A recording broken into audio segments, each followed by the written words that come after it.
मित्रांनो, लग्नाची बेडी या मालिकेच्या 16 एप्रिलच्या एपिसोडमध्ये आपण पाहणार आहोत की राणीचे बाबा राघवला म्हणतात की लग्नाच्या दुसऱ्याच दिवशी राणीचा नवरा निघून गेला. हे दुःख ती सहन करतच आहे आणि त्यातच तुझ्या बायकोने केलेले अपमानही तिने सहन करावे अशी अपेक्षा आहे का तुझी?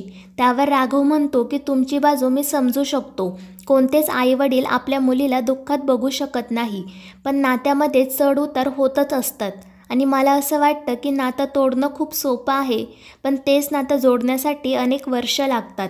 म्हणूनच नात्यात वाईट गोष्ट बघून ते नातं तोडण्यापेक्षा त्यामधील चांगली गोष्ट बघून ते नातं जपणं जास्त चांगलं नाही का? आणि राणी, तुझ्यासोबत घरात कोणीच चांगलं वागत नाही का?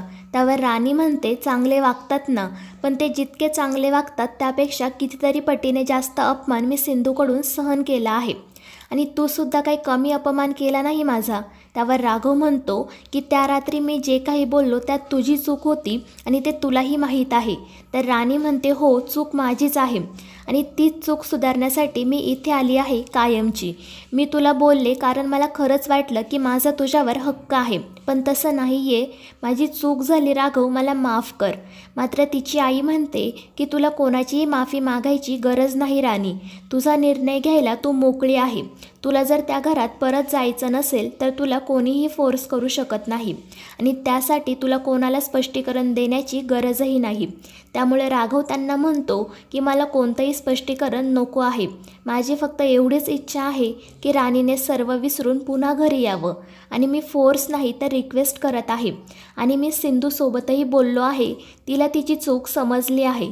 पण राणीची आई म्हणते की तू प्लीज जा इथून राघव, आम्हाला आता कोणताही तमाशा नको आहे. तर राणी ही म्हणते की आधी इन्सल्ट करायचा आणि मग माफी मागायची. ही नाटकं करून काही उपयोग नाही राघव. त्या सिंधूच्या नाटकांना तू भुलशील पण मी नाही. त्यामुळे उगाच मोठेपणा दाखवायची काही गरज नाही. त्यामुळे राघव म्हणतो की तू दरवेळी सिंधूच्या बोलण्याचा चुकीचा अर्थ काढत जाऊ नको. तुझ्यासारख्या समजूतदार मुलीला हे शोभत नाही. प्लीज सिच्युएशन समज आणि घरी चल. पण राणीचे बाबा म्हणतात की सॉरी राघव, पण ती कुठेही येणार नाही. तर राणी ही म्हणते की हो, सध्या तरी माझा हाच निर्णय आहे की मी तुझ्या घरात आणि आयुष्यात परत येणार नाही. राया आल्यानंतर मी विचार करेल. आणि त्यामुळे राघव नाईलाजाने तेथून निघून जातो. तर दुसरीकडे सिंधू एकटीच विचार करत बसलेली असते. तिला राघवचं बोलणं आठवत असतं. तितक्यात राजश्री तिथे येते. सिंधूचं काहीतरी बिनसलं आहे हे तिच्या लक्षात येतं आणि ती तिला त्याबद्दल विचारतेही, मात्र सिंधू तिला काही सांगत नाही. तितक्यात राघवही तिथे येतो. राजश्री त्याला आवाज देत बोलावून घेते, पण तो म्हणतो की मी खूप दमलो आहे, जरा आराम करतो आणि तो रूममध्ये निघून जातो. त्यानंतर राजश्री सिंधूला सांगते की जा राघवला पाणी नेऊन दे. तर इकडे राघव पंकजला राणीच्या घरी घडलेला प्रकार फोनवर सांगत असतो. तो खूपच वैतागलेला असतो आणि त्याला गिल्टीही वाटत असते. पंकज त्याला सांगतो की तू जास्त विचार करू नको, कारण मधू तुझा काल होती आणि सिंधू तुझा आज आहे. त्यावर राघव म्हणतो की ही गोष्ट मी ॲक्सेप्ट केली आहे तेव्हा जेव्हा मी मधूला रायासोबत लग्न करायला सांगितलं, पण आता फक्त माझी ती एक चांगली मैत्रीण आहे, त्यापेक्षा जास्त काहीच नाही, कारण ती माझ्या भावाची बायको आहे. त्यावर पंकज म्हणतो की तू तिला थोडा वेळ दे. तिने हा निर्णय काहीतरी विचार करूनच घेतला असणार, त्यामुळे तू उगाच गिल्टी वाटून घेऊ नको. त्यावर राघव म्हणतो, मला प्रामाणिकपणे असं वाटत आहे की मधूने पुन्हा घरी यावं, कारण तिच्या अशा घर सोडून जाण्यामुळे मलाही त्रास होत आहे. मात्र सिंधू नेमकं राघवचं हेच बोलणं ऐकते आणि मनाशी म्हणते की मला कल्पना नव्हती मधू राघव सरांसाठी एवढी महत्त्वाची आहे. त्यांच्या जाण्याने राघव सरांना केवढा त्रास होत आहे. आणि ती काही न बोलताच तेथून निघून जाते. त्यानंतर रात्रीही सिंधू राघवचाच विचार करत मनाशी म्हणते की सरांची अशी तडफड बघवत नाही मला. मागासपासून ते या कुशीवरून त्या कुशीवर करत आहे. नीट जेवलेसुद्धा नाही, खूपच अस्वस्थ आहे. पण मी काय करू म्हणजे त्यांना बरं वाटेल. मात्र तिला काहीच सुचत नाही आणि त्यामुळे ती झोपी जाण्याचं नाटक करते. मात्र राघव जागाच असतो.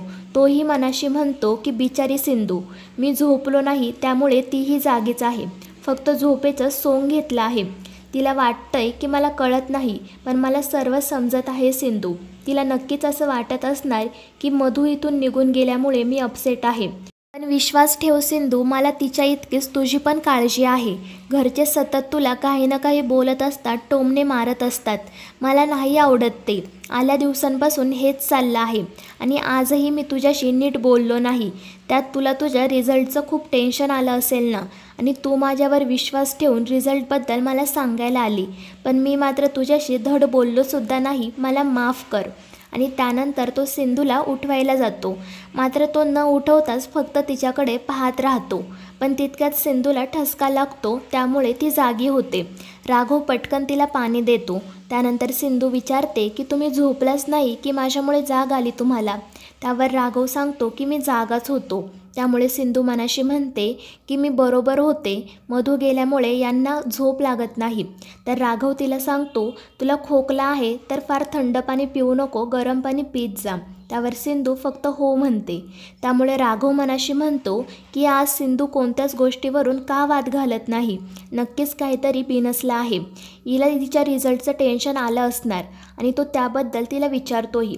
पण सिंधू म्हणते की रिझल्टचं काय टेन्शन घ्यायचं, जो लागायचा आहे तो लागणारच. त्यामुळे राघव विचारतो, मग तू माझ्यावर रागवली आहेस का, मी तुझं ऐकून नाही घेतलं म्हणून? त्यावर सिंधू म्हणते की नाही, मी तुमच्यावरही रागवले नाही आणि माझं ऐकायचं की नाही हा तुमचा डिसिजन आहे, मी त्यात काहीच करू शकत नाही.